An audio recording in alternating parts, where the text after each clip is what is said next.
Averion wobe Gala. I know. Our channel is usually all about jokes, laughter, and stories that make you smile. But today, I want to share something different with you, something special. A friend sent me this recording a few weeks ago. It's not funny. It's not meant to be. Itega tes real. Itega tes real.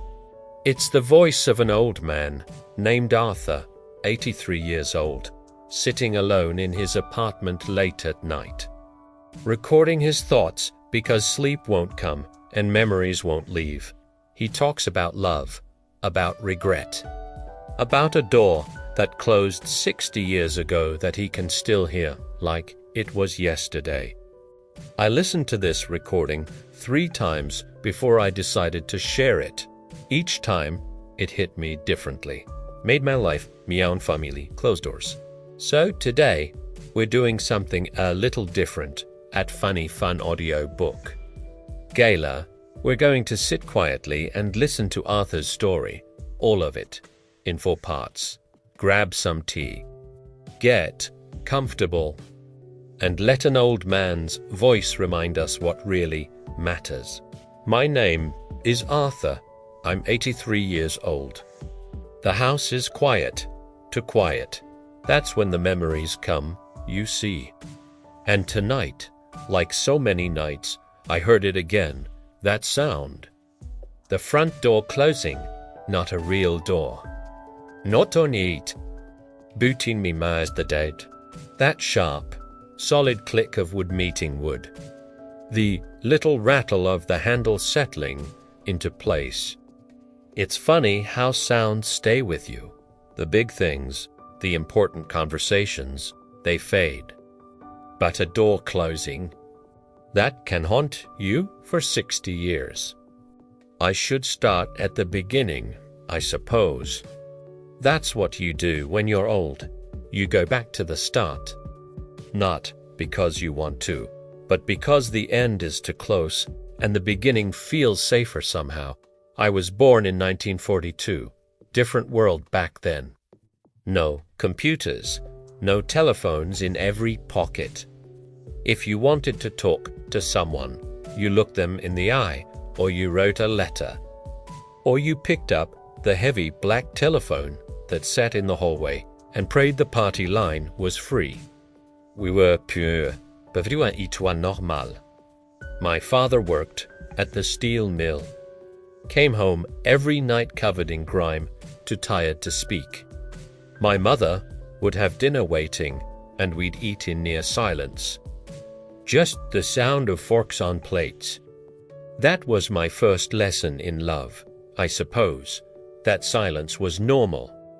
That not talking was how you got through. I met Eleanor in the spring of 1962. I was 20 years old. She was 19. She wore a yellow dress, and she was standing outside the library, waiting for the rain to stop. I didn't have an umbrella, but I had a jacket. I held it over both our heads and walked her to her bus stop. It was only 3 blocks, but by the time we got there, I knew. I knew she was the one. Funny thing about knowing something like that.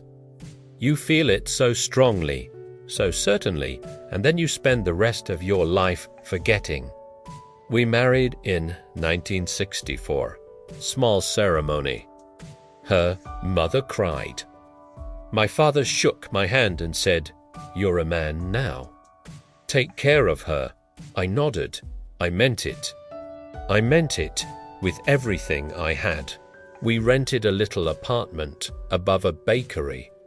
Couldn't afford much, but we didn't need much. Eleanor would wake up early and go down to the bakery before it opened, and the baker, Mr. Hendricks, would give her day-old bread for free. She'd bring it up, still warm sometimes, and we'd eat it with butter and jam at our tiny kitchen table. Those mornings, they were golden.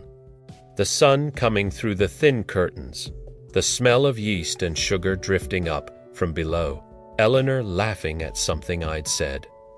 I didn't know then that I was supposed to remember those moments. I didn't know they'd be the ones I'd miss the most. The first few years were good. Hard, but good. We saved every penny. We talked about the future, about children, about a house with a yard. We'd lie in bed on Sunday mornings, just talking for hours, about nothing, about everything. Her head on my chest, her hair spilling over my arm. I can still remember the weight of her. So warm. Then the boys came. Tommy in 1966, then Danny in 1969, and everything changed. Not in a bad way, not really. But the quiet mornings disappeared. The long talks disappeared. Life became diapers and feedings and crying and exhaustion. We were both so tired all the time. I worked harder. I had to. There were mouths to feed. I took extra shifts, worked weekends, did whatever I could. And Eleanor stayed home with the boys, and she was tired too, maybe more tired than me, but she never complained. Not once. That was the problem, I think. She never complained. And I never asked. We bought the house on Sycamore Street in 1972. It was everything we dreamed of. 3 bedrooms, a yard with a maple tree, a front porch with a swing. The day we got the keys, Eleanor stood in the empty living room and turned in a slow circle, her arms out, her eyes wet. "Our home," she said. "Finally, our home." I remember the front door most of all. It was solid oak, heavy, with a brass knocker shaped like a lion's head. In the summer, when they hang, it would swell up and have to lift it just right to get it to close. But in the winter, when the air was dry and cold, it would close with a sound like a gunshot. That sound would echo through the whole house. You'd feel it in your chests boy gros. They filled the house with noise and chaos and life. There were baseball games in the backyard, broken windows, skinned knees, school plays. Piano lessons that sounded like a cat falling downstairs. It was loud and messy and wonderful. And somewhere in all that noise, Eleanor and I stopped talking. Not completely, of course. We talked about the boys. We talked about money.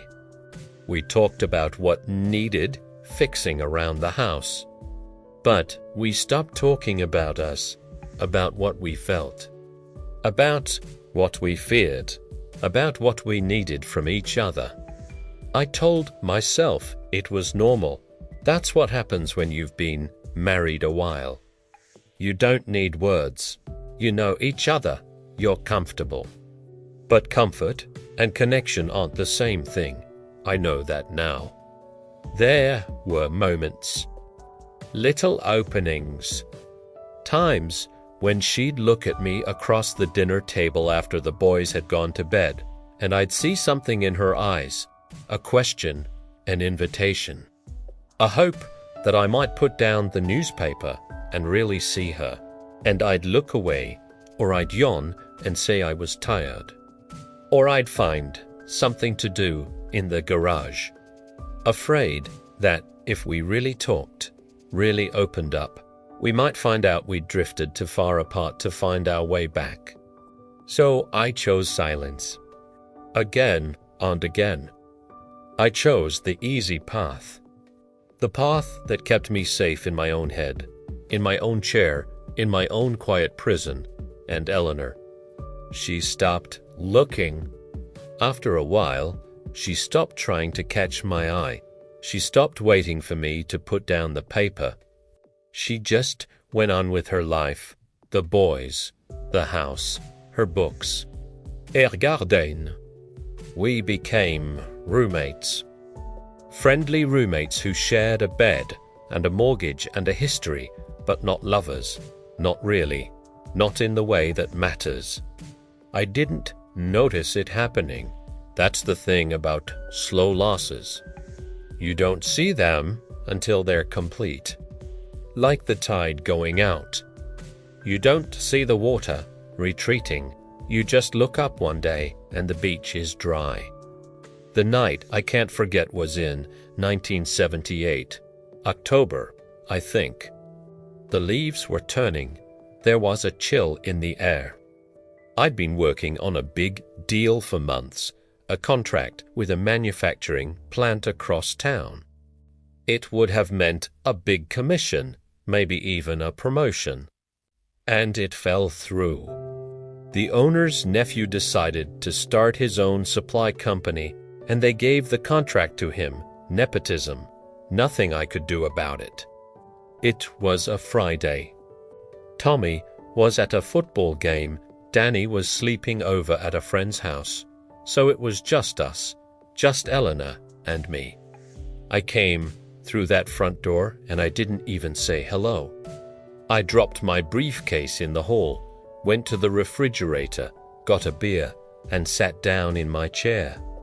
I didn't turn it on.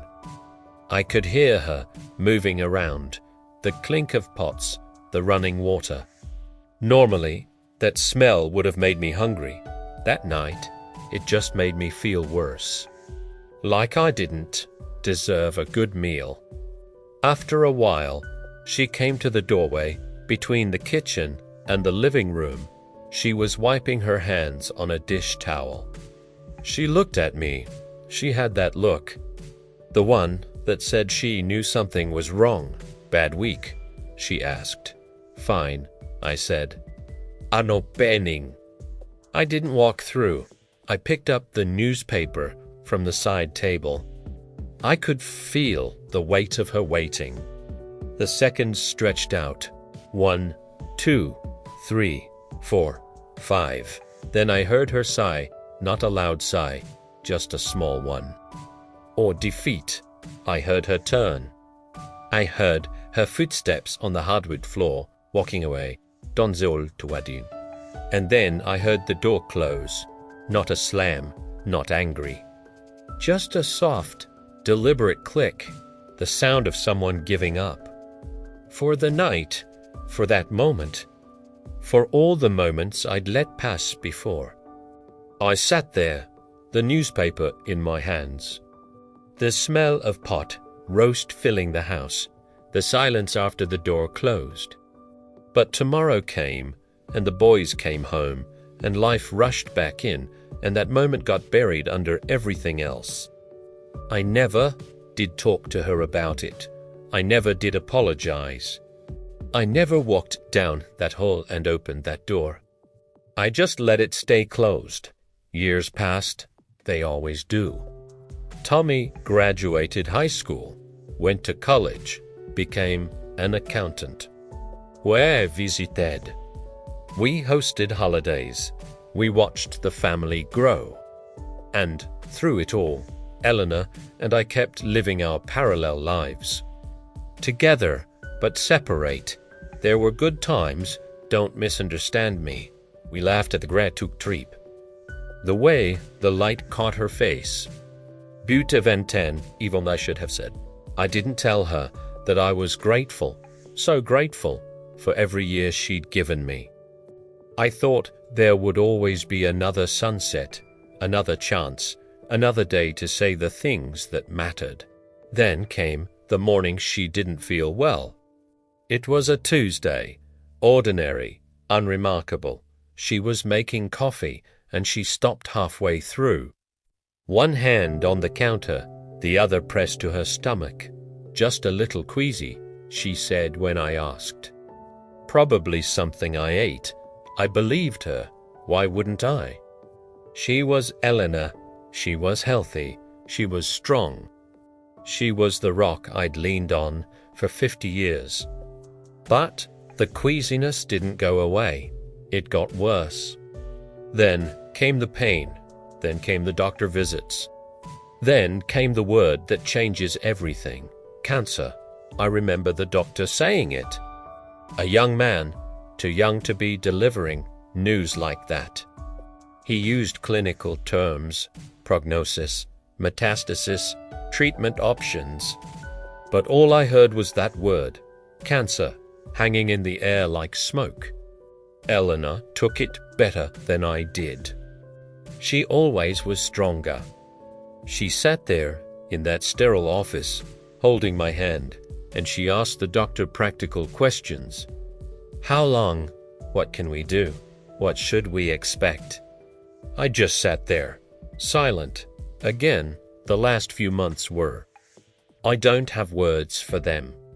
There are no words for watching someone you love disappear piece by piece. She lost weight first. Then she lost her hair. Then she lost her energy, her appetite, her interest in the world outside her bedroom. The woman who had planted gardens, who had danced at our grandchildren's weddings, who had laughed until she cried at silly movies that she became small, quiet, a whisper of herself. I stayed by her side. I did that right, at least. I held her hand. I read to her from books she'd loved. I brought her iced chips when she could no longer keep water down. I told her I loved her. I said it over and over, 100 times a day, as if I could make up for all the years I hadn't said it. One afternoon, near the end, she was sleeping. The hospice nurse had been and gone. The room was quiet except for the shallow sound of her breathing. I was holding her hand, and I started talking. Not to her, exactly. I didn't think she could hear me. I was talking to myself, confessing. I told her about that night in 1978. I told her I could still hear that door closing. I told her I was sorry I never walked down the hall. I told her I wished I had opened that door and held her. I told her I wished I had put down the newspaper and really seen her every single day of our marriage. I told her she was the best thing that ever happened to me, that I didn't deserve her, that I was scared, so scared of living without her. Just a little second. Her eyes didn't open, her breathing didn't change, but her hand squeezed mine. And I knew she'd heard me. I knew she'd always known. I knew she'd forgiven me long before I ever asked. 3 days later, she was gone. I was holding her hand when she took her last breath. One moment she was there, warm, alive. The next, she was not. Her hand went slack. Her chest stopped moving. And the silence in that room was like nothing I'd ever experienced. It wasn't empty. It was full. Full of everything unsaid, everything unfinished, everything lost. The funeral was a blur. People came, they said nice things. They brought casseroles. My sons stood beside me, strong and steady. My grandchildren cried. I shook hands and accepted hugs and said thank you over and over until the words lost all meaning. Then everyone went home, back to their lives, back to their families. And I was left alone in the house on Sycamore Street. The silence was unbearable at first. Every creak of the floorboards, every tick of the clock, every settling of the foundation sounded loud in the emptiness. I'd find myself listening for her, for the sound of her in the kitchen, for her footsteps in the hall, for her voice calling my name, but there was nothing, just me, just the house, just the memories. I sold the house eventually, too big for one person, too many ghosts.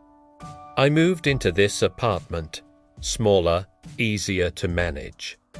I brought some furniture, some photos, some of her things, but I couldn't bring the memories. They came on their own. And now, 5 years later, they're all I have. I think about her every day, every single day. Not the big moments, Not the vacations or the holidays or the anniversaries. I think about the small things, the way she hummed while she cooked, the way she'd tap her fingers on the steering wheel when she drove, the way she'd reach over in the middle of the night, half asleep, just to touch my arm, just to make sure I was there. I think about all the times she reached for me, and I wasn't there, not physically. I was in the room. I was in the bed. But I wasn't there. Was met in Milwaukee, my own small world, like about the 19th century, more than any other. That door closing, that soft, final click. It plays in my mind like a wrecked skipping of Dove. The sound of a moment I let pass. And I wonder, what if I had gotten up? What if I had walked down that hall? What if I had opened that door, sat on the edge of the bed, and just held her? Would it have changed anything? Would the years that followed have been different? Maybe, maybe not. Maybe we would have fallen back into the same patterns, the same silences. Or maybe it would have opened something between us. Maybe we would have learned to really talk. Maybe we would have found our way back to those Sunday mornings, lying in bed, her head on my chest, talking about everything and nothing. I'll never know. That's the thing about missed moments. They're gone forever. You can't go back and choose differently. You can only live with the choice you made. So here I am, 83 years old, sitting in my apartment at midnight, talking to a machine, talking to no one, talking to anyone who might listen. I've learned a few things in 83 years. Not lessons I'm trying to teach you, just things I've noticed, things I've come to understand too late. Love isn't in the big moments. It's not in the anniversary dinners or the expensive gifts or the dramatic declarations. Love is in the small things. The looking up from your newspaper when your wife stands in the doorway. The putting down your phone when your child wants to show you something. The walking down the hall and opening the door even when you're tired. Especially when you're tired. Love is a series of small choices, thousands of them, millions of them, and each choice is a door.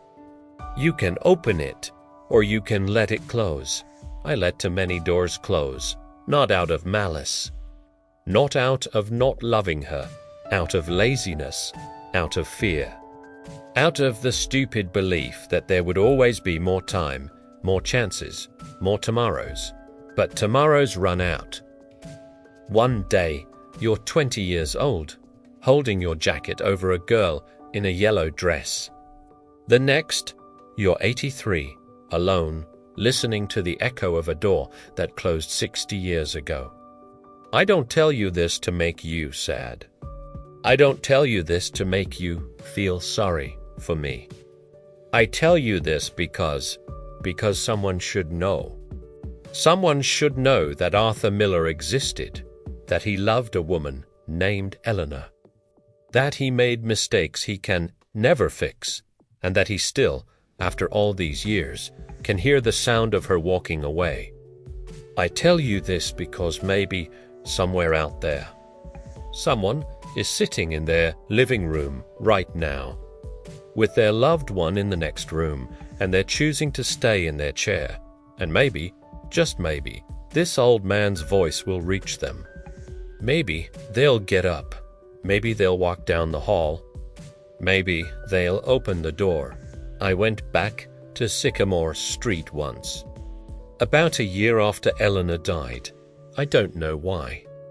Nostalgia, I guess. Masochism. I parked across the street and just looked at the house. It looked different. New paint, new windows. The maple tree in the yard had grown so much, its branches spreading wide. casting shade over the whole front lawn. Someone had put a swing set in the backyard.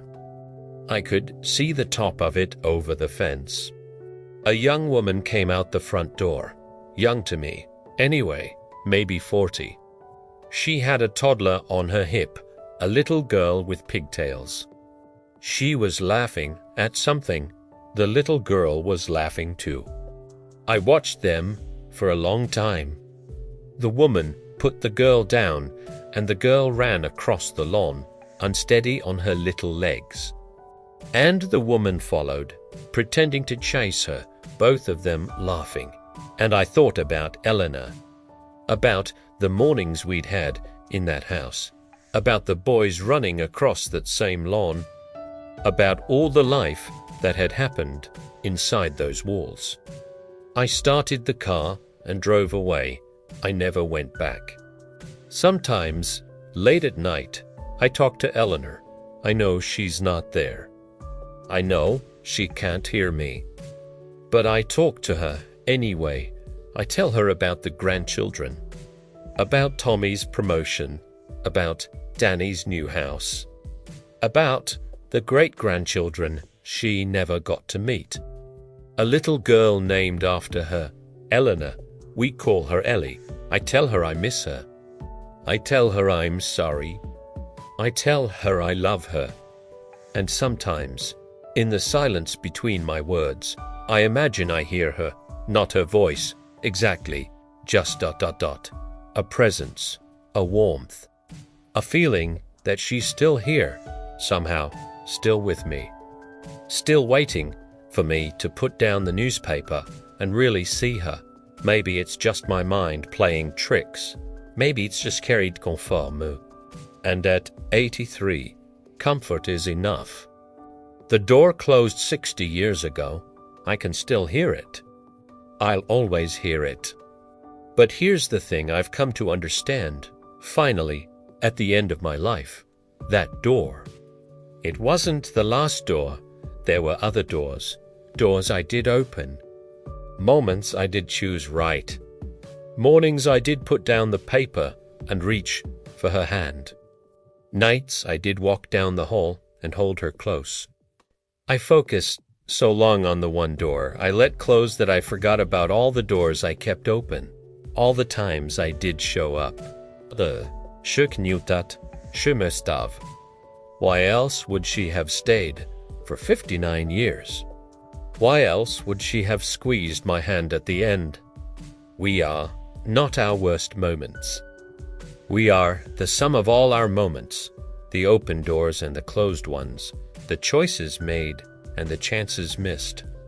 And if we're lucky, the open doors outweigh the closed ones, just barely. Just enough. I was lucky.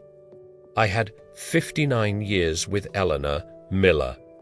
59 years of open doors and closed ones.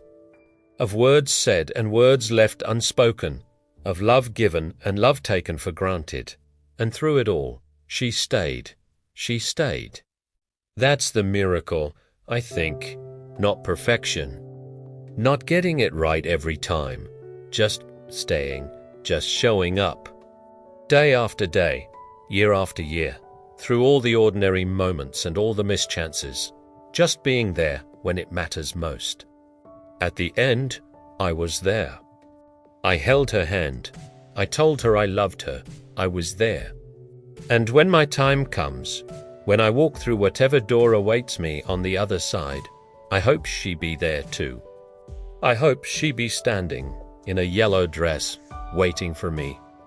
And I hope I'll have the sense, finally, to walk toward her, to open my arms, to say all the things I should have said.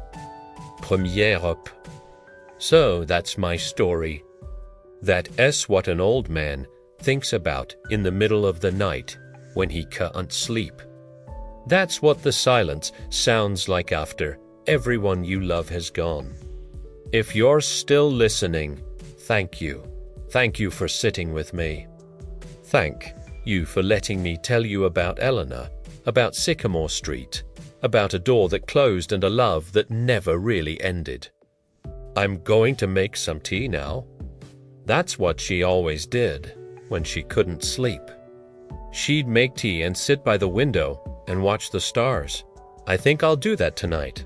I'll make tea. I'll sit by the window and I'll think about her. Maybe I'll even talk to her again, just in case. Good night, whoever you are. Good night, and thank you for listening. I hope your doors stay open a little longer than mine did, and that was Arthur's story, all for parts. An 83-year-old man, sitting alone in the quiet hours, remembering a door that closed 60 years ago. Remembering the woman he loved, remembering the moments he let slip by. I don't know about you, but I sat here in silence for a long time after listening to this. Made me think about my own parents, my own grandparents. The times I was too busy on my phone to really listen to them. The doors I've let close without even noticing. Arthur's gone now. This recording is all that's left of him. But his voice stays with you, doesn't it? If this story touched you, if it made you feel something real, please share it with someone you love. Maybe send it to your mother, your father, your grandmother. Tell them you love them today, not tomorrow. And if you're new here, this is Funny Fun Audiobook Gala. Yes, we know this was different from our usual videos. But sometimes the best stories aren't the funny ones. Sometimes they're the ones that reach inside and wake something up. Hit that subscribe button if you haven't already. Tap the like button if Arthur's story meant something to you. Leave a comment below. Tell us about a door in your life. A moment you wish you could go back to. A person you're grateful you didn't let walk away. We read every comment. And we'll be back soon with more stories. Some funny, some sad, all of them human. Until next time, take care of each other. And keep your doors open. Good night.